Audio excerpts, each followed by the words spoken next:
pagi, kaula muda, adik-adikku semuanya. Pagi ini saya olahraga, bina jasmani, sekaligus membekali kaula muda. Topiknya empiris melatih intuisi bisnis. Tuh, penting ini kaula muda. Intuisi adalah kemampuan untuk memahami, mengetahui tanpa dengan dasar daya analisis logis, ya, tanpa perhitungan terlebih dulu, tapi karena sering melakukan, sehingga begitu cepatnya menangkap peluang bisnis tanpa harus terlebih dulu dikaji, dianalisa, ditelaah sebuah peluang bisnis. Ya, itu kata kuncinya. Seorang pelaku bisnis harus, saya ulangi, harus peka terhadap intuisi bisnis. Intuisi bisnis ibaratnya benih dari sebuah pohon besar bisnis. Itu.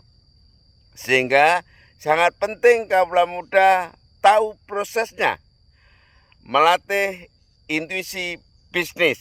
Tuh. Bagaimana pengalaman saya? Sama dengan Anda yang masih muda, bagaimana melihat situasi ini dianggap sebuah bisnis? Nah, itu sama persis. Ada kesulitan di awalnya. Contoh konkret, orang tidak melihat ada batu bara tiap hari diangkuti sekian tronton untuk steam boiler di pabrik kertas raksasa. Sisi lain, saya melihat ada cangkang sawit menumpuk menggunung, berceceran, jadi beban perusahaan perkebunan kelapa sawit saat itu di semua pabrik karena dianggap limbah.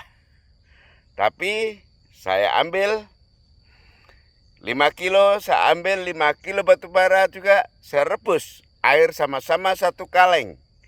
Ya, kaleng bekas cat itu, cat dinding.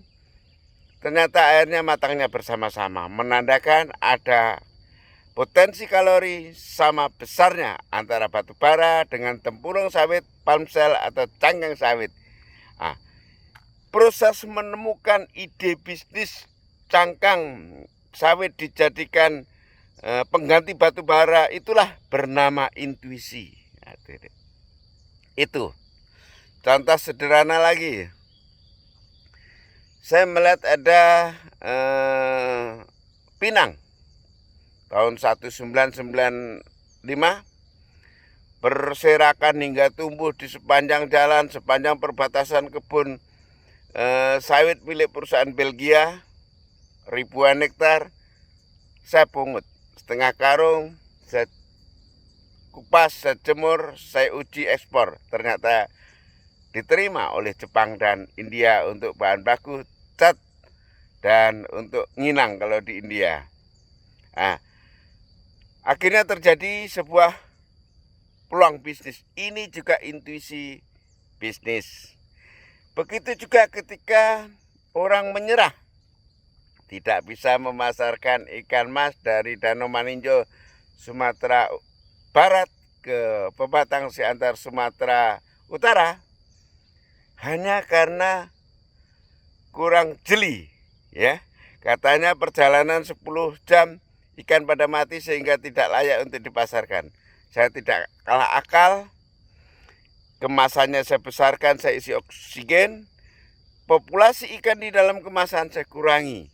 Berangkatnya habis maghrib, ternyata cukup 9 jam dan ikannya sampai 14 jam masih hidup. Ini juga intuisi bisnis. Contoh lain lagi, ketika orang tidak melihat, pusing, ada karung bekas numpuk di gudang PTPN, pabrik teh, bekas pupuk, bekas beras jatah numpuk karena wajib dilaporkan, bergudang-gudang. Lalu di sawah ada orang memakai karung baru hanya untuk memanen gabah. Lalu saya jual ke sana walaupun tanpa modal semua itu, karena mahalnya intuisi, ide, gagasan bisnis dari naluri bisnis yang ada di saya waktu itu masih proses belajar, akhirnya jadi bisnis juga. Semua tanpa modal dan semua kepercayaan, semua pakai modal orang lain. Pada akhirnya jadi profit margin, lambat laun jadi modal sendiri, lambat laun ke investasi, sumber pasif income jangka panjang. Lalu bagaimana caranya membangun intuisi bisnis? Pertama, ketika kita melihat apapun juga, ketika kita merasakan apapun juga, ketika kita dimanapun juga, kita mendengar apapun juga, cari temukan di balik itu pasti ada peluang bisnis. Artinya berdayakan optimal panca indera kita untuk mendapatkan peluang apa di balik yang kita lihat, kita rasakan, kita dengar tersebut. Itu kata kunci kalau saya dulu ya. Saya kira itu kapal muda. Sekali lagi cara melatihnya adalah memberdayakan secara optimal panca indera kita dimanapun juga, kapanpun juga, ketemu siapapun juga, ketemu apapun juga, pasti di sana ada peluang bisnis. Itulah intuisi bisnis. Salam sehat, bermanfaat. Dan saya Wayan Supatno, Pak Tani di Cibubur, kembali olahraga.